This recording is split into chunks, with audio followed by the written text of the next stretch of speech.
Ang video na ito ay matagal na nung tumutubo pa lang yung mga mais at wala pang bunga. So galing nga pala ako dyan ng eskwelahan and ayun, pagdating ko ng kuboy, nabutan ko yung mga lalaki nagpahinga dahil pagod na pagod sa kakauling.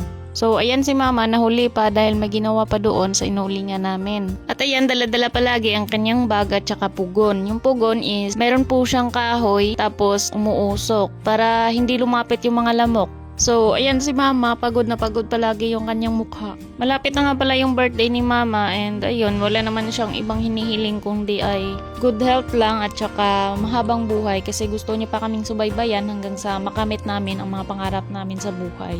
Yun lang din naman yung pinaka hinihiling niya, ang makapagtapos kami ng pag-aaral para hindi namin maranasan kung ano yung hirap na naranasan niya, lalo na wala siyang alam sa pagbabasa at pagsulat. Lagi niya po yan sinasabi na wag niyo na lang po ako isipin, ang mahalaga kayo. Minsan itong si mama kapag pinapangaralan niya kami ay maiiyak na lang talaga.